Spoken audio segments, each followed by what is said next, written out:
Today, I'm in the private chambers of one of the most fascinating men of our generation.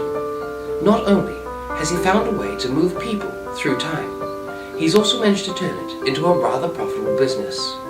I'm Ronald Baisley, and this is the Sid Manson story. No. Sydney. My name is Sydney. The Sydney Manson story.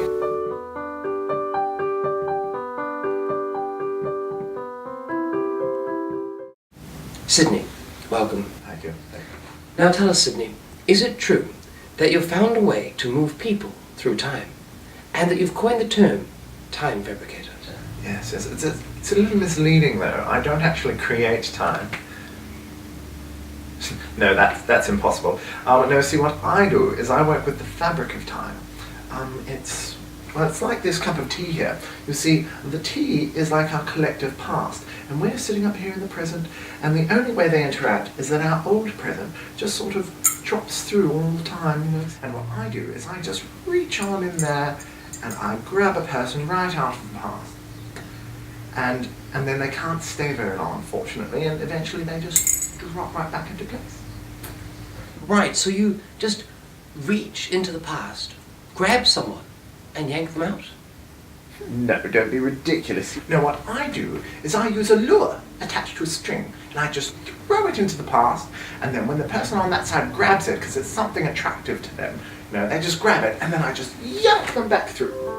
Rather than the expected alphabetical arrangement, Sydney's lures are ordered by time period. Everything is meticulously labelled, from the selection of antique mugs to the racks of otherwise ordinary shoes. The shoes are actually quite useful. They're nice and innocent looking, so they just sit there really inconspicuously. Yes, but only the left shoe. Why the left? Why not? Yes, well, of course, you start out with, you know, the family reunions and such. Grandchildren, new grandchildren, and people wanting them to meet their grandparents who are late or in other countries or something, otherwise unable to see them.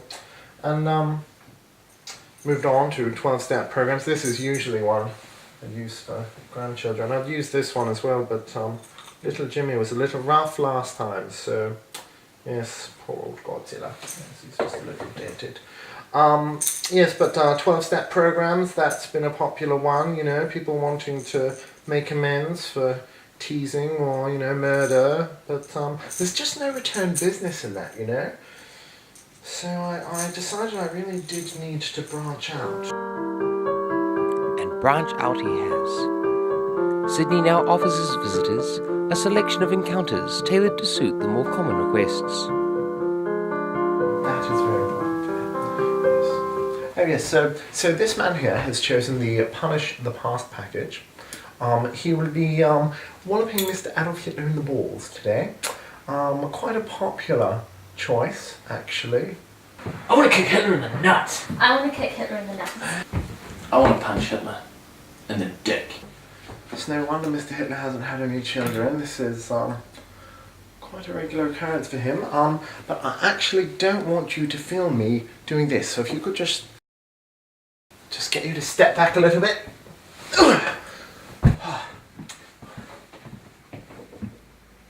Oh, he doesn't have much time. Oh, that sounded like a good one. So I understand there are some famous figures from history that you have decided you will no longer be bringing through time? Yes. We had a few problems. Where are we? Chuck Norris. Oh. Yes.